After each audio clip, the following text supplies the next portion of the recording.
Hello അസ്സലാമു അലൈക്കും. ഷിൻസസ് വ്ളോഗിലെ പുതിയ വീഡിയോയിലേക്ക് എല്ലാവർക്കും സ്വാഗതം. എല്ലാവരും സുഖമായിരിക്കുന്നുണ്ടല്ലോ? അൽഹംദുലില്ലാ, ഞങ്ങളും ഇവിടെ സുഖമായിരിക്കുന്നു കേട്ടോ. അപ്പോൾ ഞാൻ വീഡിയോ ഒക്കെ ആയിട്ട് ഒത്തിരി ദിവസമായിട്ടോ വന്നിട്ട്, അപ്പോൾ നമ്മുടെ വീഡിയോസൊക്കെ ഒന്ന് കണ്ടിട്ട് എല്ലാവരും ഒന്ന് സപ്പോർട്ട് ചെയ്യുക. വീഡിയോ എടുക്കാൻ പറ്റിയിട്ടുള്ള ഒരു സിറ്റുവേഷനിലായിരുന്നില്ല കേട്ടോ, അതുകൊണ്ടാണ്. അപ്പോൾ എല്ലാവരും നമ്മുടെ വീഡിയോക്ക് ഒന്ന് ലൈക്ക് അടിക്കാനും അതുപോലെ തന്നെ പുതുതായിട്ടുള്ള ഒരു കാണുന്നവരൊന്ന് സബ്സ്ക്രൈബ് ചെയ്യാനും കൂടി മറക്കല്ലേ. നമ്മുടെ വീഡിയോ മുഴുവനായിട്ട് കണ്ട് ഒന്ന് സപ്പോർട്ട് ചെയ്യാൻ വേണ്ടിയിട്ട് മറന്നു പോകരുത് കേട്ടോ. അപ്പോൾ ഞാനിന്ന് വന്നിട്ടുള്ളത് മൈദ വെച്ചിട്ടുള്ള ഒരു ദോശേൻ്റെ റെസിപ്പി ആയിട്ടാണ് കേട്ടോ. അപ്പോൾ നമ്മൾ സാധാരണ മൈദ കലക്കി നമ്മൾ ഉണ്ടാക്കുന്ന രീതിയിലല്ല, ഒത്തിരി വ്യത്യാസമായിട്ടും അതുപോലെ തന്നെ ടേസ്റ്റി ആയിട്ടും ഉണ്ടാക്കാൻ പറ്റിയിട്ടുള്ള ഒരു രീതിയിലാണ് ഇന്ന് ഞാൻ ചെയ്ത് കാണിക്കുന്നത്. നമ്മുടെ മക്കൾക്ക് ലഞ്ച് ബോക്സിലൊക്കെ നമുക്ക് കൊടുത്തയക്കാൻ വേണ്ടിയിട്ട് രാവിലത്തെ നമ്മൾ കൊടുത്തയക്കാറുണ്ട്. അപ്പോൾ അതിനൊക്കെ പറ്റിയിട്ടുള്ള ഒരു റെസിപ്പിയാണ്. അപ്പോൾ നമുക്ക് നേരെ വീഡിയോയിലേക്ക് പോകാം. വീഡിയോ മുഴുവനായിട്ടും കാണാൻ വേണ്ടിയിട്ട് ഒന്ന് ശ്രമിക്കണം കേട്ടോ. അപ്പോൾ ഞാൻ അതിന് വേണ്ടിയിട്ടുള്ള മൈദ എടുത്തിട്ടുണ്ട്. അപ്പോൾ ഇനി നമുക്ക് ഒരു പാത്രത്തിലേക്കൊന്ന് അളന്നിട്ടൊന്ന് മാറ്റി ഇടാം കേട്ടോ. അപ്പോൾ ഒരു കപ്പ് മൈദ എടുത്തിട്ടുണ്ട്. ഇനി അതിലേക്ക് നമുക്ക് വേണ്ടിയിട്ടുള്ളത് തേങ്ങയാണ്. അപ്പോൾ തേങ്ങ ചിരവിയത് ഞാനൊരു അരക്കപ്പിൻ്റെ അടുത്ത് എടുത്തിട്ടുള്ളൂ. അപ്പോൾ തേങ്ങ നിങ്ങൾക്ക് ഒരു 1/4 കപ്പായാലും ഇനി അരക്കപ്പിൻ്റെ മുകളിലായാലും കുഴപ്പമില്ല. തേങ്ങ ഉണ്ടെങ്കിൽ ഒന്നും കൂടെ ടേസ്റ്റിയാണ്. പിന്നെ ഞാൻ എടുത്തിട്ടുള്ളത് ഒരു 1/4 കപ്പ് ചോറ് എടുത്തിട്ടുണ്ട് കേട്ടോ. അപ്പോൾ ഏത് അരിയുടെ ചോറായിരുന്നാലും കുഴപ്പമില്ല. അപ്പോൾ ചോറ് ഇതെടുത്തിട്ടുണ്ട്. ഇനി നമുക്കൊരു 1/2 ടീസ്പൂൺ പഞ്ചസാര ചേർത്ത് കൊടുക്കാം. അതുപോലെ തന്നെ നമുക്ക് ആവശ്യത്തിനുള്ള ഉപ്പും കൂടെ ചേർത്ത് കൊടുക്കാം കേട്ടോ.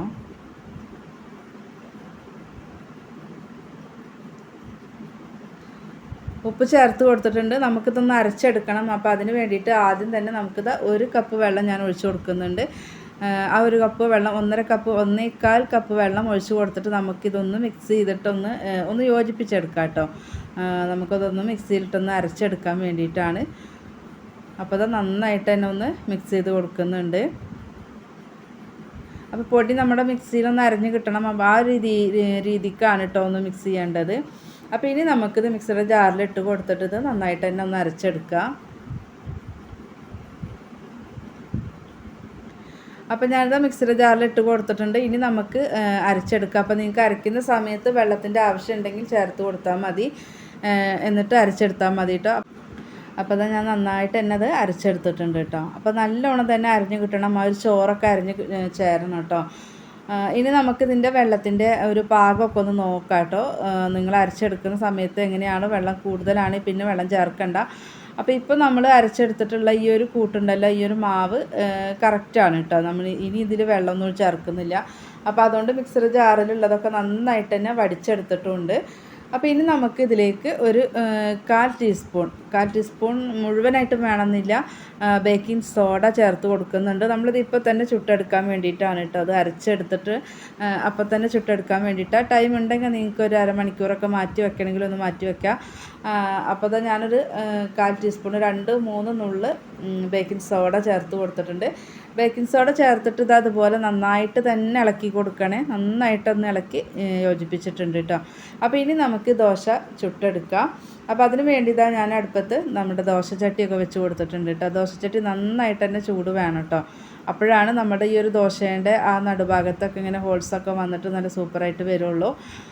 അപ്പോൾ അത് ഞാൻ ഇത്തിരി ഓയിലൊക്കെ ഒന്ന് സ്പ്രെഡ് ചെയ്ത് കൊടുക്കുന്നുണ്ട്. ഇനി നമുക്കിതാ ഓരോ തവി മാവ് ഒഴിച്ചിട്ട് ഒന്ന് ചുറ്റിച്ച് കൊടുക്കാം കേട്ടോ.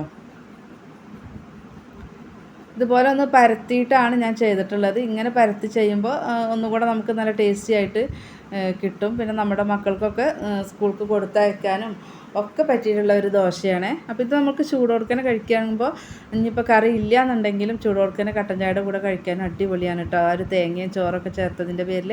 അപ്പോൾ അത് ഞാൻ ആദ്യത്തെ ഒഴിച്ച് കൊടുത്തിട്ടുണ്ട്. ജസ്റ്റ് ഒന്ന് ആയി വരുന്ന സമയത്ത് ഇത്തിരി ഓയിലൊക്കെ സ്പ്രെഡ് ചെയ്യണമെങ്കിൽ താല്പര്യം ഉണ്ടെങ്കിൽ ചെയ്ത് കൊടുക്കുക കേട്ടോ.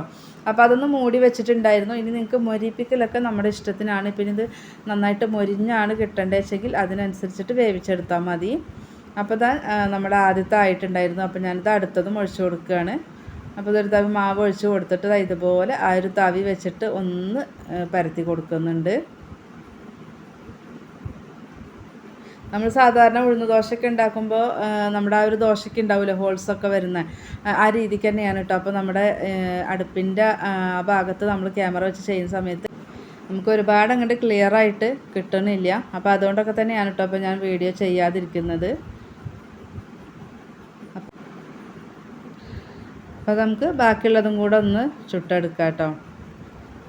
അപ്പോൾ നിങ്ങൾ ഈ ദോശ ഉണ്ടാക്കുന്ന സമയത്ത് ഇപ്പോൾ നമ്മൾ മുകളിൽ ഇത്തിരി നെയ്യൊക്കെ സ്പ്രെഡ് ചെയ്ത് അല്ലെങ്കിൽ ഓയിലോ സ്പ്രെഡ് ചെയ്ത് കൊടുത്തിട്ട് നമ്മൾ അങ്ങനെ വേവിച്ചെടുക്കുമ്പോൾ നല്ലൊരു ടേസ്റ്റിയാണ് കേട്ടോ.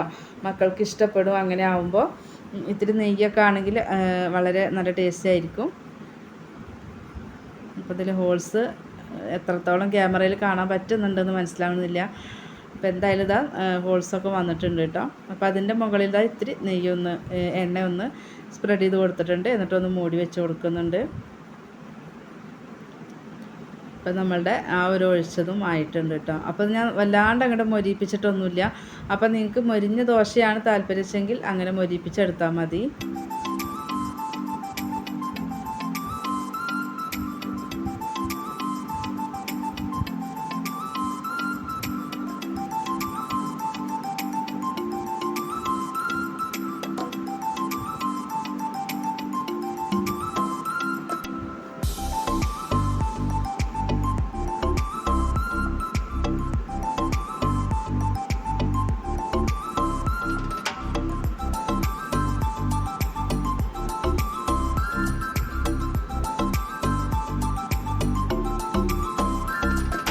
അപ്പോൾ നമ്മുടെ ദോശയൊക്കെ അതാ ഞാൻ ചുട്ടെടുത്തിട്ടുണ്ട് കേട്ടോ. അപ്പോൾ നല്ല ടേസ്റ്റി ആയിട്ടുള്ള അതുപോലെ മൈദ വെച്ചിട്ടാണ് നമ്മൾ ചെയ്തിട്ടുള്ളത്.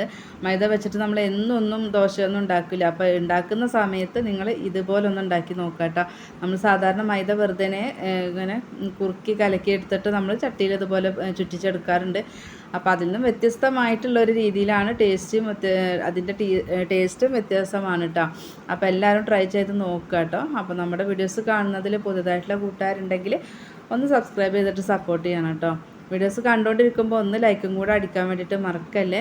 നമ്മളെ ചാനലിൽ ഒത്തിരി റെസിപ്പികൾ അപ്ലോഡ് ചെയ്തിട്ടുണ്ട്. ദോശേൻ്റെയൊക്കെ വെറൈറ്റി ആയിട്ടുള്ള ദോശേൻ്റെ ഇൻസ്റ്റൻറ്റ് ദോശയുടെ ഒക്കെ റെസിപ്പി അപ്ലോഡ് ചെയ്തിട്ടുണ്ട് കേട്ടോ. അപ്പോൾ അതും ഒന്ന് കണ്ടു നോക്കുക. ഈസി ആയിട്ട് അതുപോലെ നമ്മൾ ഉള്ളിയൊന്നും വഴറ്റാണ്ട് പെട്ടെന്ന് കുക്കറിൽ തയ്യാറാക്കാൻ പറ്റിയിട്ടുള്ള മുട്ടക്കറീൻ്റെ ഒക്കെ റെസിപ്പി ചെയ്തിട്ടുണ്ട് കേട്ടോ. അപ്പോൾ എല്ലാവരും ഒന്ന് കണ്ടു നോക്കുക. എന്നിട്ട് നിങ്ങൾക്ക് ഇഷ്ടമായിട്ടുണ്ടെങ്കിൽ ഒന്ന് ഉണ്ടാക്കി നോക്കുക കേട്ടോ. ഉണ്ടാക്കി നോക്കി നിങ്ങൾക്ക് യൂസ്ഫുൾ ആയിട്ടുണ്ടെങ്കിൽ നിങ്ങളുടെ ഫ്രണ്ട്സിനും ഫാമിലിക്കും ഒക്കെ ഒന്ന് ഷെയർ ചെയ്ത് കൊടുക്കും കൂടെ ചെയ്യണേ. നമ്മളെ വീഡിയോസിനെ കുറിച്ചിട്ടുള്ള അഭിപ്രായം കൂടെ ഒന്ന് അറിയിക്കാൻ വേണ്ടിയിട്ട് മറക്കരുത് കേട്ടോ. അപ്പം മൈദ വെച്ച് ചെയ്യുന്ന സമയത്ത് ഇതുപോലെ ഒന്ന് ചെയ്ത് നോക്കുക. നല്ല ടേസ്റ്റിയാണ്. അപ്പോൾ നമ്മുടെ വീഡിയോസ് മുഴുവനായിട്ടും കാണുക. അതുപോലെ തന്നെ നിങ്ങളുടെ സപ്പോർട്ട് ഉണ്ടെങ്കിൽ മാത്രമേ മുന്നോട്ട് പോകാൻ പറ്റുള്ളൂ കേട്ടോ. അപ്പോൾ നമുക്ക് ഈ അടുപ്പിൻ്റെ അവിടെ ചെയ്യുന്ന സമയത്ത് ക്ലിയർ കിട്ടാത്തതുകൊണ്ടാണ് നമ്മൾ വീഡിയോ കുറച്ചായിട്ട് ചെയ്യാതിരുന്നത്. ഇൻഷാ അല്ലാഹ് മറ്റൊരു വീഡിയോ ആയിട്ട് നമുക്ക് വീണ്ടും വരാം. അസ്സലാമു അലൈക്കും.